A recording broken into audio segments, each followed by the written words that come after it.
Sir అన్నయ్య కళ్ళల్లో చరణ్ని చూసి ఆనందం మీరు ఎప్పుడైనా షేర్ చేసుకున్నారా? ఆయనకి ఎలా అనిపిస్తుంటారు సార్ అసలు చరణ్ చూసి? ఏమంటే కొడుకులు అంత కష్టపడి అంత పైకి వస్తుంది ఏ తండ్రికి ఉండదు. షేర్ తండ్రిలాగా ఫీల్ అవుతాను. ఎందుకంటే జనరల్గా చిరంజీవి షేర్ గారికి ఎప్పుడు కూడా చరణ్కి ఫాదరే కదా. అవును. కొడుకు సక్సెస్ అవుతున్నాడు అనేప్పటికీ ఆటోమేటిక్గా ప్రతి ఒక్కరికి ఇక ఆనందం ఆ ఫీలింగ్ ఖచ్చితంగా ఆయనకు ఉంటుంది. నేననేది ఏంటంటే నా పాయింట్ ఆ షేర్ చేసుకోవడం. చరణ్ ఏంట్రా ఇలా చేస్తున్నాడు, మన కళ్ళ ముందు ఎదురున్నాడు, చాలా అద్భుతంగా ఇలాంటివి మాట్లాడుతుంటారా? అలా మేము చెప్తాం. ఓకే. ఆయన ఎలా ఫీల్ అవుతుంటారు సార్? ఆయన ఎప్పుడు మావాడు సూపర్ చేశాడు అని ఎప్పుడు అనరు. మేము వెళ్ళి చెప్తానా చరణ్ బాగా చేశాడు, భలే బ్రహ్మాండంగా భలే చేశాడు. ఎందుకంటే చరణ్తో నాకు 2 సినిమాలు చేశాడు. అవును.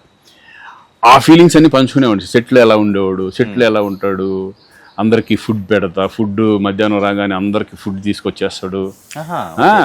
అన్నీ ఉన్నాయి, అన్నీ సేమ్ యాజ్ ఇట్ ఈజ్ అన్నయ్య దిగిపోయారు అనమాట. ప్రతిదీ అందరితో బాగా ఈయనంతే.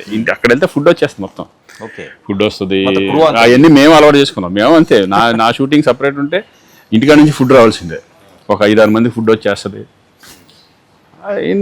అంటే అది చరణ్ ఆయన గురించి చెప్తూ షూటింగ్లో జరిగిన ఇన్సిడెంట్లు అవన్నీ చెప్తాం.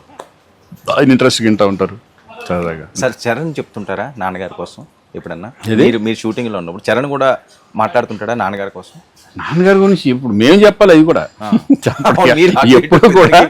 ఎప్పుడు కూడా అంటే అన్నయ్యతో గడిపి ఇది అలా ఉండేది, అన్నయ్యతో భలే ఉంటుంది, డాడీతో అది ఇది అని చెప్తూ ఉంటాం అంతే. అవునవును, ఆయన చాలా డెడికేషన్, బాగా చాలా హార్డ్ వర్క్ చేస్తాడు, ఎప్పుడు సినిమా గొడవే ఉంటుంది ఆయన ఇంట్లో, అది ఇది అని చెప్తూ ఉంటాడు. చరణ్కి భక్తి కదా సార్, దేవుడే కదా ఆయన.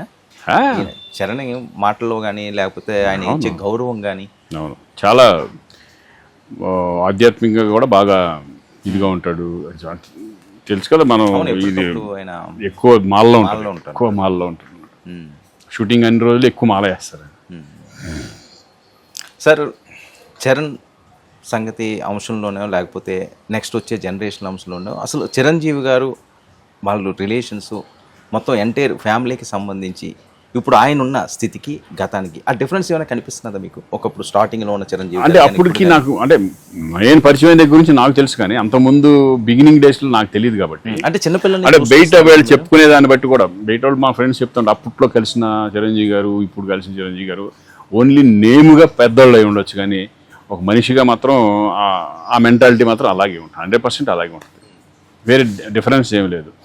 ఇంకా అప్పటికి నేను బిగినింగ్ నాకు తెలిసిన అన్నయ్య ఫస్ట్ నుంచి ఇప్పటికీ అదే ఆప్యాయత, అదే ఇది, అదే గౌరవం, అదే మేము మెయింటైన్ చేసుకుంటూ ఉంటాం. నేను కూడా ఎప్పుడు పడితే అప్పుడు వెళ్ళిపోయి ఆయన డిస్టర్బ్ చేయడాలు, అప్లికేషన్లో చేయడాలు ఏమి ఉండవు.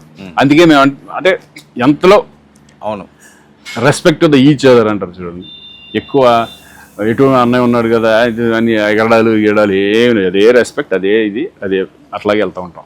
సార్ హెల్పింగ్ నేచర్ కూడా ఉంటుంది ఆయనకి. ఎవరికైనా కష్టం వచ్చింది అంటే అదే చూశారు కదా, సిసిసి పెట్టి ఎంతమందికి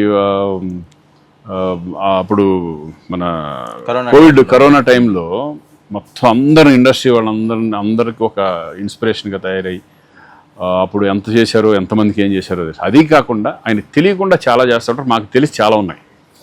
ఆర్టిస్టులకి ఎంతోమందికి హెల్ప్ చేసిన సందర్భాలు ఉన్నాయి, లక్షలు. అలాగే ఇప్పుడు ఏమైనా ప్రాబ్లం ఉందంటే అపోలోలో హాస్పిటల్కి చెప్పడాలు కానీ, చాలామంది ఆయన అపోలోలో కానీ ఎక్కడ అసలు ఏదైనా హెల్పింగ్, ఇటు మెడికల్లో కానీ ప్లస్ దృష్టికి వెళ్ళిందంటే కనుక చాలా మందికి హెల్ప్ చేశారు.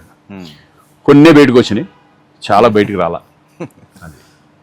సార్ చరణ్ కూడా రిజర్వ్గా ఉంటారండి లేకపోతే అందరితో కలవడం యాక్టివ్గా?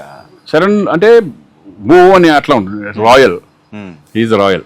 సార్ గొప్ప విషయం కదా సార్, చిరంజీవి గారి అబ్బాయి ఇంత రిజర్వ్గా లేకపోతే రాయల్గా ఉంటుంది, అందరితో బాగుంటుంది, చిన్న జోకులు వేస్తారు సరదాగా, అవన్నీ ఉంటాయి. షూటింగ్లో బయటకు వచ్చేప్పటికీ అలా ఉంటుంది, బట్ షూటింగ్ స్పాట్ వరకు చాలా సరదాగా గోలగా అందరితో బాగా మాట్లాడు. చిన్న ఆర్టిస్టుల దగ్గర నుంచి ప్రతి వాళ్ళతో కూడా బాగుంటాడు, రెస్పెక్టెడ్గా ఉంటాడు. మెయిన్ రెస్పెక్ట్ కదా, ఒకళ్ళు ఆ రెస్పెక్ట్తో రాగానే టప్పన లెగ్స్ నుంచి ఇది చేయడం, హగ్ చేసుకోవడం, కూర్చొని అనడం, ఏదో రే కాఫీ తింటారా అనడం, ఏదో ఒకటి అట్లా వాళ్ళందరూ ఉండి భోజనాన్ని పిలవడం, ఆ రెస్పెక్ట్ అనేది మెయింటైన్.